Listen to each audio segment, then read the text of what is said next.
వైసీపీలో తిరుగుబాటు మొదలైందన్నారు టీడీపీ అధినేత చంద్రబాబు. ఆ పార్టీ నుంచి పోటీ చేయాలంటేనే ఎమ్మెల్యేలు భయపడుతున్నారని చెప్పారు. రాజమహేంద్రవరంలో నిర్వహించిన రా కదలిరా బహిరంగ సభలో ఆయన మాట్లాడారు.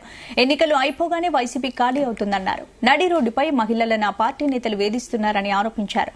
వారి జోలికొస్తే వైసీపీకి అదే చివరి రోజు అవుతుందని హెచ్చరించారు. వైసీపీని గద్దెదించేందుకు ప్రజలు సిద్దంగా ఉన్నారన్నారు. ఈ 5 ఏళ్లలో ఉద్యోగ ఖాళీల భర్తీపై ఏనాడు శ్రద్ధ పెట్టలేదని విమర్శించారు. ఇక ఉద్యోగం అడిగితే గంజాయి ఇస్తున్నారని ఆరోపించారు. జగన్ చెప్పేవాణ్ణి నీతులు, చేసేవాణ్ణి సైకో పనులంటూ విమర్శించారు చంద్రబాబు. ఇదొక రాజకీయ క్రీడ. నా జీవితంలో బదిలీలు ఎప్పుడూ చూడలా.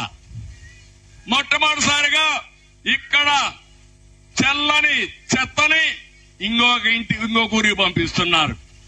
అంటే నేను అడుగుతున్నా, ఒక ఊర్లో చెత్త ఇంకొక ఊర్లో బంగారం అవుతుందా తమ్ముళ్ళు అని మిమ్మల్ని అడుగుతున్నా. మొత్తం దళితులకే దీంట్లో ఎగ్గొట్టారు.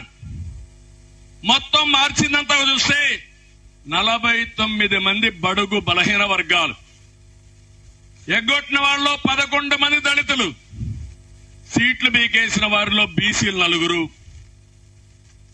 ఈ సైకోతో మేము వేగలేమని 4 ఎంపీలు పారిపోయారు. ఇంకో పక్క మా కొద్ది యొక్క సైకో ముఖ్యమంత్రిని 6 మంది ఎమ్మెల్యేలు పారిపోయారు. అదే దారిలో అందరూ ఉన్నారు. రేపో ఎల్లుండో మనం గేట్లు ఓపెన్ చేస్తే ఫ్లడ్ గేట్సే ఇది ఆ పార్టీ ఖాళీ అయిపోతుంది.